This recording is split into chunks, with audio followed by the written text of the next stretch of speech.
Entendeu? Era só progressivo. Só progressivo, progressivo, progressivo, chapinha, progressivo.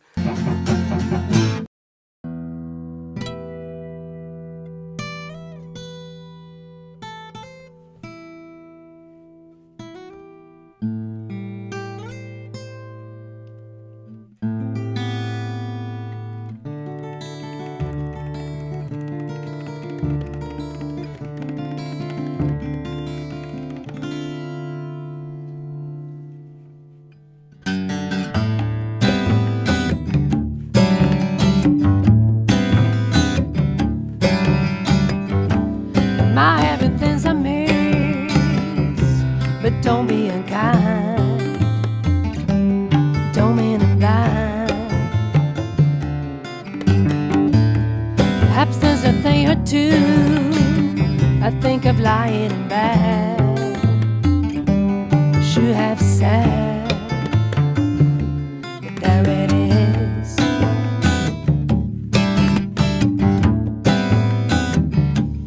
You see it all clear. You are meant to be.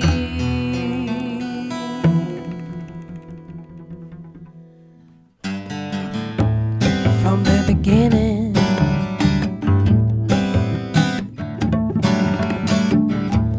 maybe I might have changed and not been so cruel, not been such a fool. Whatever is done is done. I just can't recall. It doesn't matter at all.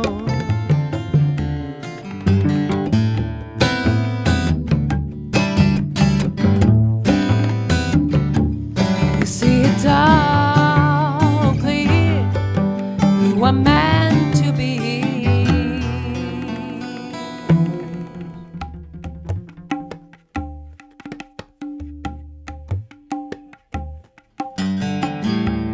From the beginning.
Mário.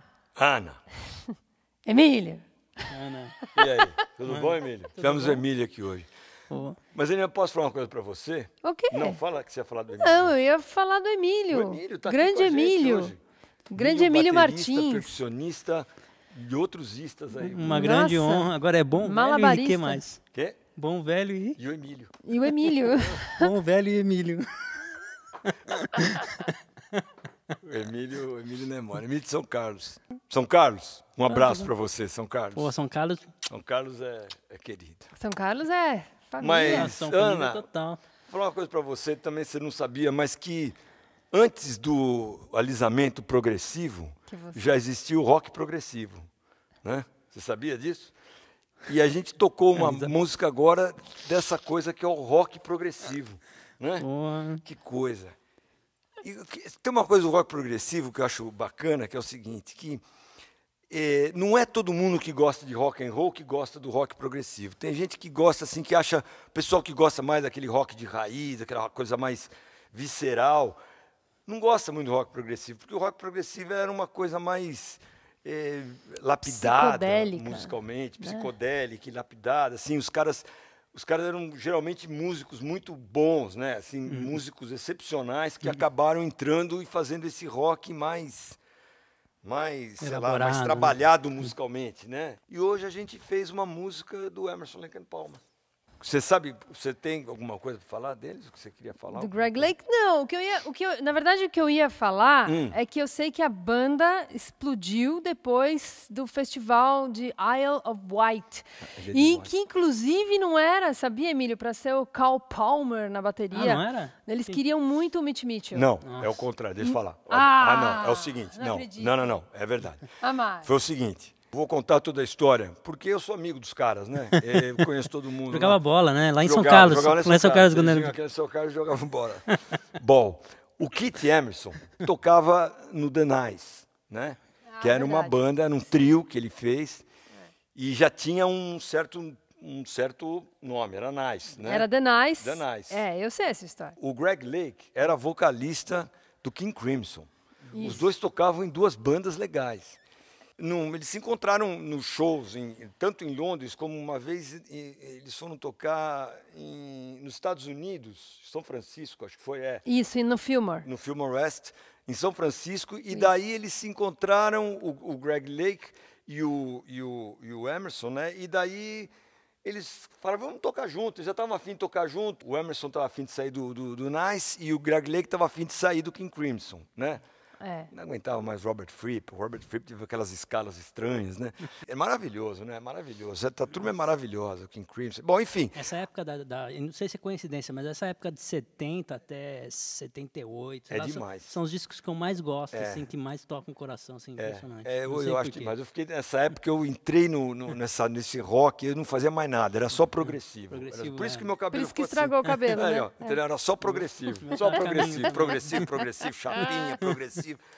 Mas então, daí, eles tinham os dois, falaram, vamos fazer uma banda. Daí que eles abriram, eles começaram a fazer uma audição para ouvir bateristas, né? Aí chamaram o Mitch Mitchell, mas não deu certo com o Mitch Mitchell. Mas eles tinham interesse muito no mas não Mitch deu Mitchell, certo. Daí chamaram, foi o Carl Palmer, que tocava no Atomic Rooster, que era uma outra banda. E aí o Palmer ficou assim, falou, olha, que o Atomic Rooster tá rolando. Daí os caras insistiram e ele entrou. E daí começou o Emerson Lake and Palmer. O Mitch Mitchell é genial, mas eu fico imaginando ele no som, assim. Ia ser engraçado, ia ser, né? Não sei, né? Talvez eu acho que não combinaria. Certo, mas eu acho que... Mesmo porque nessa música o Carl Palmer toca conga. Eu não imagino o Mitch Mitchell tocando conga. Eu prefiro tabla, uma viu? Afinação, assim, meio da época, né? Que parece aquela conga que o cara deixou lá no estúdio, lá largada, falou, vamos pegar ela. Normalmente tem onde tem os melhores sons, né? Porque as mais antigas, aquela pele mais velha, né? Aquela coisa assim. Você ouve na gravação que não tem aquele som instaladinho, né? É um som mais fechadinho de conga, é bonito, né? Lindo, é lindo. O Emerson, ele tocava o Hammond, né? E daí ele descobriu o Moog, porque uma vez ele foi num lugar e ele estava ouvindo aquele disco, o Sweet Town Bar, sabe que era do menino lá, que eu esqueci o nome dele agora. Como é que era o nome dele? Que virou moça. Ele estava ouvindo esse disco, que são umas coisas do bar, né? No Moog.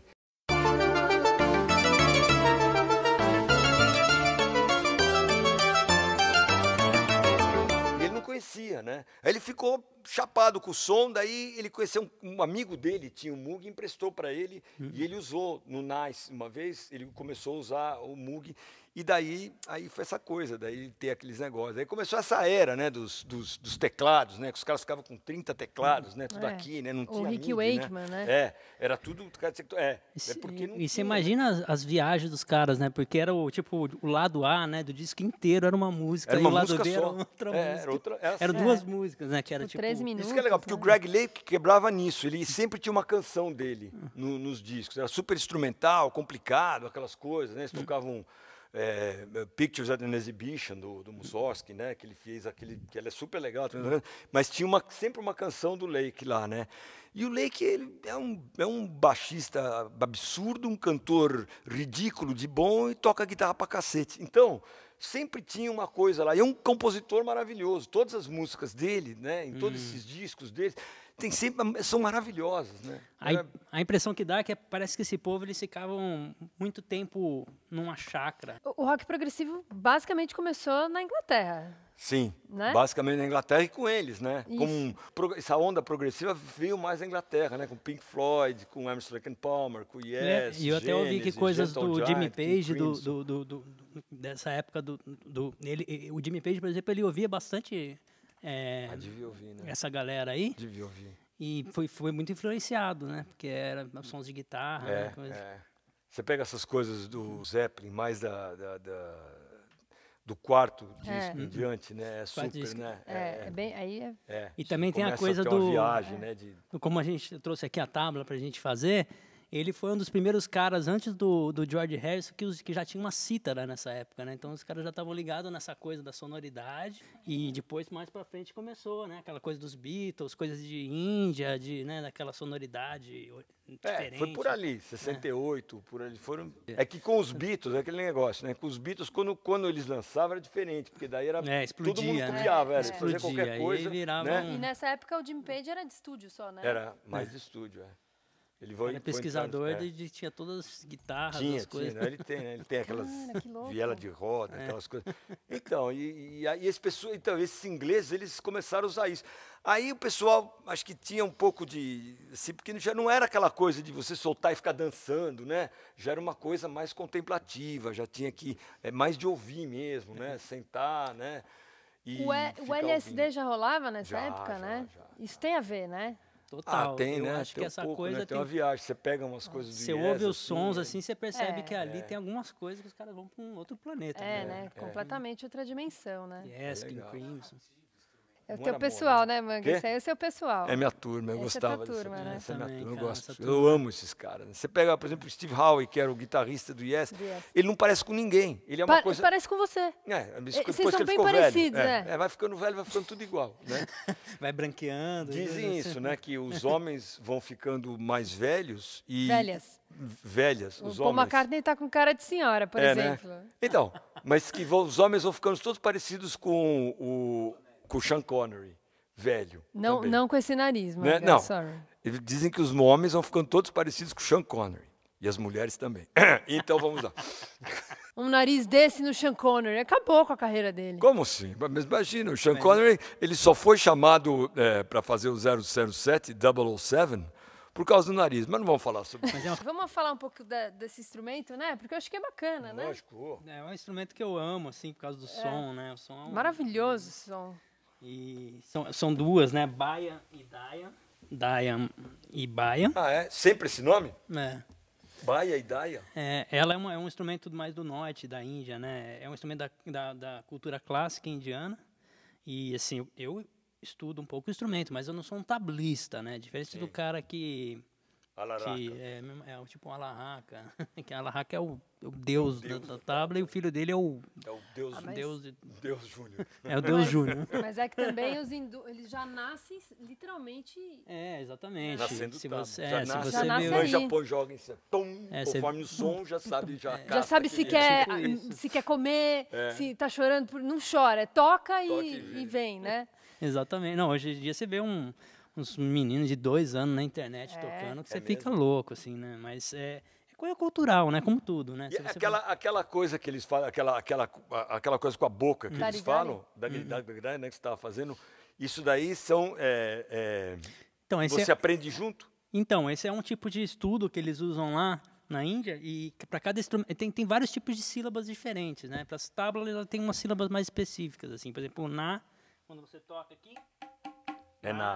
Tere, tere, Então você faz combinações, dá terequetetacatá, terequetetacatá, terequetetacaná, por exemplo, dá terequetetacatá, dá terequetetacatá, dá terequetetacatá. Então se você canta isso, fica muito mais fácil depois você transportar os instrumentos. Isso aí vale para tudo, né? Sei. Eu acho que não é só isso aí, não é só uma tábua. A música indiana é muito forte nisso, porque a música é muito difícil, né? É assim, muito cheio mas se você for tocar qualquer tipo de música, as pessoas que cantam assim, né? Isso aí os professores falam.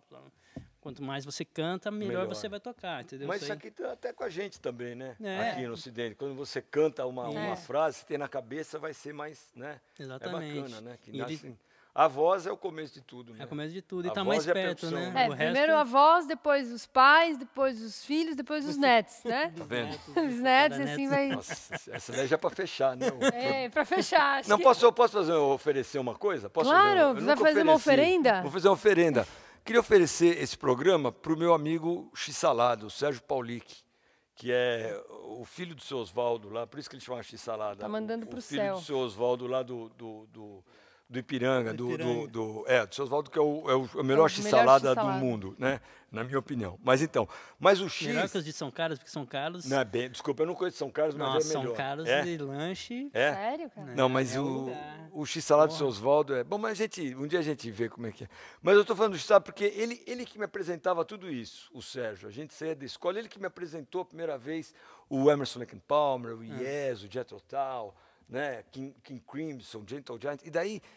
era demais, porque eu acho bacana, porque isso foi uma fase, como você falou, né? Foi uma fase na minha vida, assim, onde eu mergulhei mesmo dentro do negócio, né? Pra mim também. Então, falou, X, essa pra você, então. Legal.